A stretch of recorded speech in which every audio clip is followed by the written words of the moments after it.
Selamat datang di channel Maido United. Di konten terbaru ini dengan nama Bidik Pemain. Anjay, sok-sokan. Ini merupakan salah satu konten terbaru dari Maido United, yang mana di konten ini kita tidak akan membahas beberapa berita terkait update di Manchester United, tapi kita akan menganalisa lebih jauh dan berdiskusi lebih mendetail terkait pemain-pemain yang menjadi incaran bagi Manchester United. Di konten terbaru ini, aku ingin membahas satu pemain yang sangat menarik untuk kita bahas bersama, yaitu pemain asal Jerman yang bermain di klub Stuttgart bernama Angelo Stiller. Menurut kabar terbaru dari seorang jurnalis dari Inggris bernama Jacobsben, kalau Jacobsben ini sudah memberikan informasi, biasanya informasinya ini sangat bisa dipercaya karena dia merupakan salah satu jurnalis tier 1. Jadi sumbernya bisa dipertanggungjawabkan. Dia menginformasikan bahwasannya Jason Wilcox dan juga Christopher Vivell ini sangat merekomendasikan Angelo Stiller untuk bisa didatangkan ke Manchester United. Seperti yang sudah kita pahami bersama, bahwasanya Manchester United sangat membutuhkan gelandang baru, dan Angelo Stiller ini bisa menjadi opsi yang sangat menarik untuk dipertimbangkan. Apalagi kalau Christopher Vivell dan Jason Wilcox sudah merekomendasikan, biasanya tidak butuh waktu lama untuk mendatangkan pemain tersebut. Ya, katakanlah contohnya seperti Benjamin Sesko. Lalu ada Bryan Mbeumo, Matheus Cunha, Senne Lammens. Ini pemain-pemain yang didatangkan pada bursa transfer musim panas kemarin, itu juga atas rekomendasi dan pertimbangan dari Jason Wilcox maupun Christopher Vivell.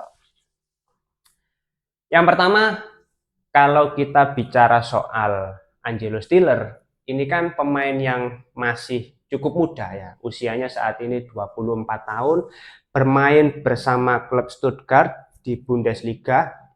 Kalau teman-teman lihat ya, pemain ini, Stiller ini rumornya ya, dia digadang-gadang sebagai penerus dari Toni Kroos.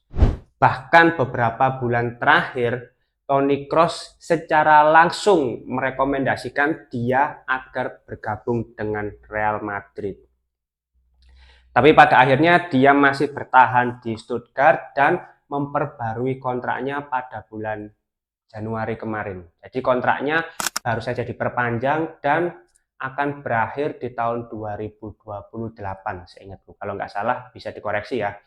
Dan di dalam kontrak tersebut ada klausul pelepasan sebesar 35 juta euro untuk Angelo Stiller kalau misalkan mau dijual. Ini aku melihat datanya dari website Capology. Memang secara akurasi tidak 100%, tapi secara estimasi mungkin berada di kisaran 35 juta. Bicara soal pemain yang berposisi sebagai gelandang bertahan, tentu kita bisa menilai dari atribut bertahannya yang paling utama. Di sini kalau kita melihat performa dari Angelo Stiller, dia tipikal gelandang bertahan yang high pressing. Nah, jadi dia sangat rajin untuk melakukan pressing. Sebagai seorang gelandang bertahan, dia bisa sangat cermat dalam membaca pergerakan lawan, lalu melakukan tackle berdiri, blocking, intercept. Nah, itu atribut keunggulan dia sebagai gelandang bertahan.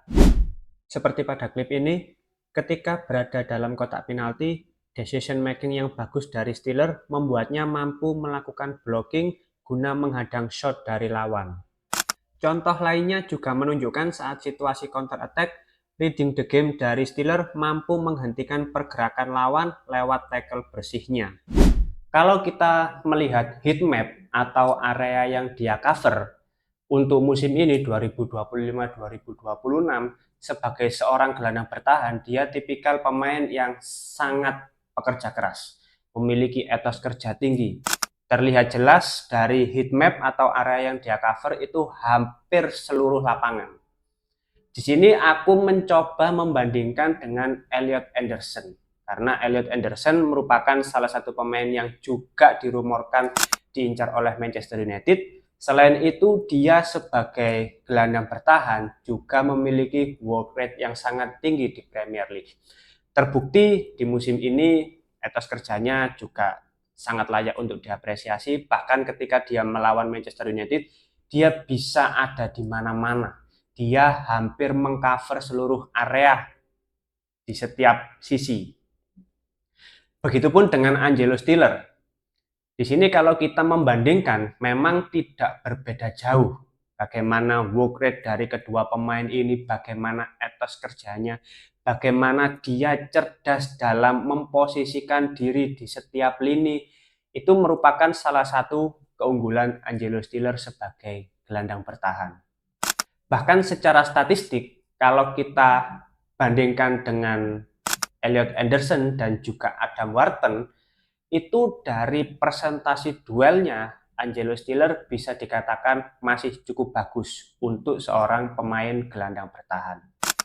Selanjutnya kita akan melihat atau menilai aspek menyerangnya. Nah, meskipun dia seorang gelandang bertahan, tapi Angelo Stiller ini memiliki atribut lain yang tak kalah bagus, yaitu aspek-aspek menyerangnya atau sisi ofensifnya. Jadi ketika berada di sepertiga akhir, ya Angelo Stiller ini mampu melakukan umpan-umpan progresi.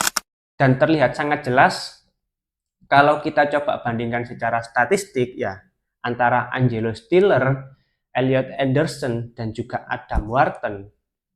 Stiller ini sangat unggul dari forward passingnya, umpan-umpan kunci, dan umpan-umpan progresi. Itu terlihat jelas. Karena apa? Karena Angelo Stiller ini tipikal pemain yang sering melakukan umpan terobosan, sering memberikan umpan-umpan kunci di sepertiga akhir. Saat build up serangan, Stiller dengan visinya yang bagus langsung melakukan direct long pass yang bisa dieksekusi dengan baik oleh rekan setimnya. Contoh lainnya juga terlihat pada klip ini. Saat pemain lawan disiplin melakukan marking, Stiller beserta rekan setimnya melakukan one-two passing dengan mobilitas yang fluid sampai di area kotak penalti. Dan pada akhirnya bisa berbuah gol. Atas atribut ofensifnya itulah Angelo Stiller termasuk salah satu gelandang bertahan yang rajin melakukan atau memberikan assist kepada rekan setimnya. Terbukti di musim ini dia sudah memberikan kontribusi 1 gol dan 5 assist di semua kompetisi. Bahkan musim kemarin bersama Stuttgart dia memberikan kontribusi 11 assist. Sebuah perolehan yang cukup memukau untuk pemain yang berposisi sebagai gelandang bertahan.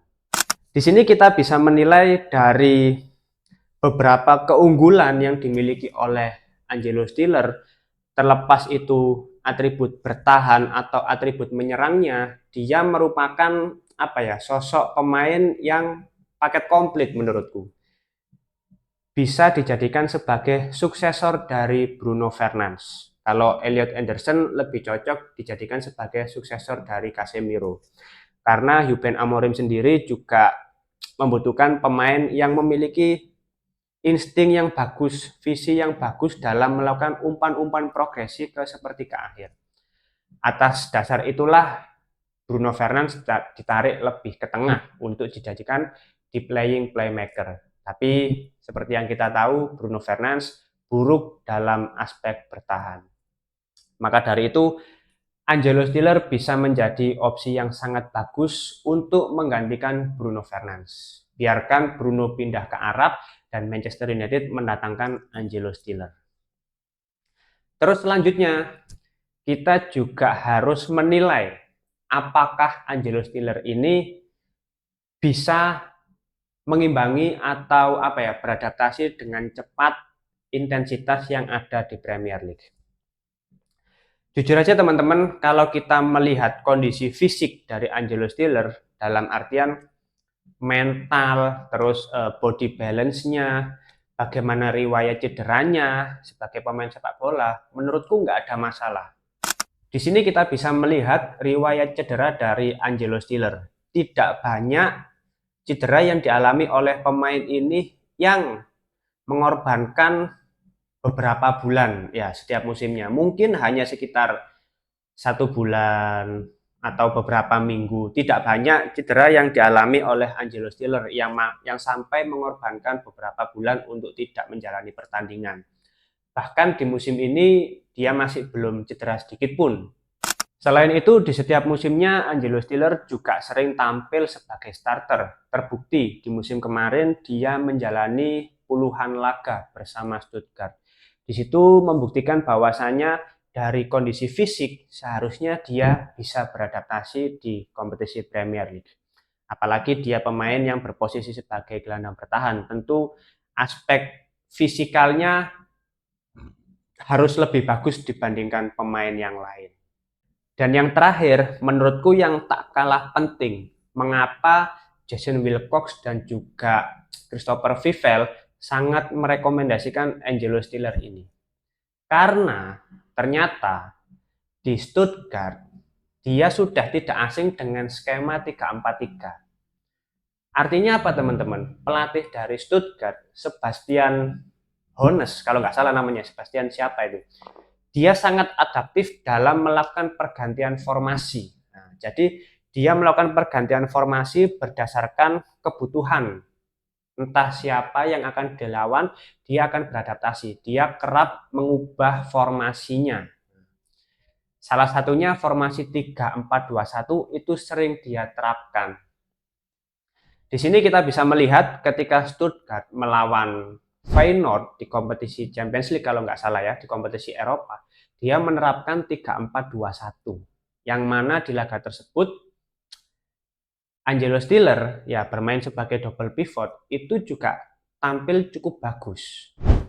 Di laga lain seperti saat melawan Fenerbahce, ya meskipun hasil akhir Stuttgart mengalami kekalahan kalau tidak salah ya, tapi secara performa dia masih tetap konsisten. Dia tetap stabil dalam menjalankan formasi 3-4-2-1.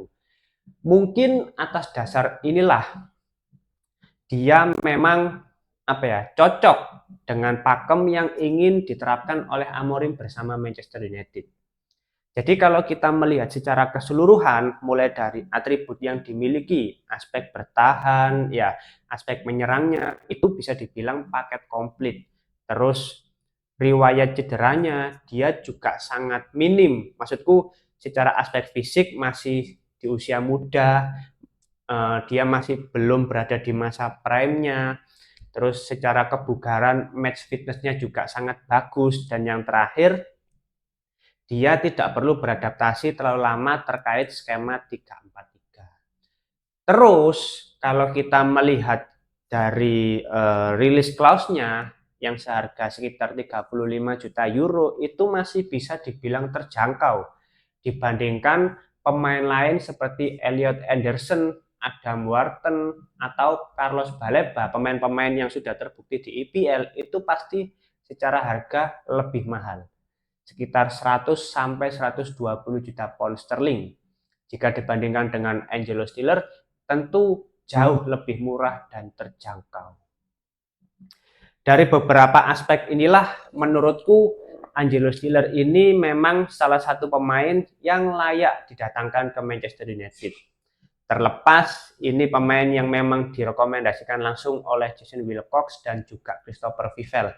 Tapi dari sisi atribut dan juga kebutuhan sang pelatih Ruben Amorim, Stiller merupakan salah satu solusi bagi Manchester United untuk memperkuat lini tengah agar lini tengah bisa menjadi lebih solid, lebih kokoh, dan lebih bisa memberikan umpan-umpan terobosan di sepertiga akhir yang mana itu mempermudah pemain di lini serang untuk menciptakan gol-gol di setiap momentum, untuk menciptakan gol-gol apapun kondisinya. Nah, kalau menurut teman-teman, apakah Angelo Stiller ini memang layak didatangkan ke Manchester United? Bisa langsung tulis di kolom komentar, kita akan berdiskusi santai seperti biasa. Oke, mungkin itu dulu rangkuman di video kali ini. Jangan lupa like, komen, dan subscribe. Salam.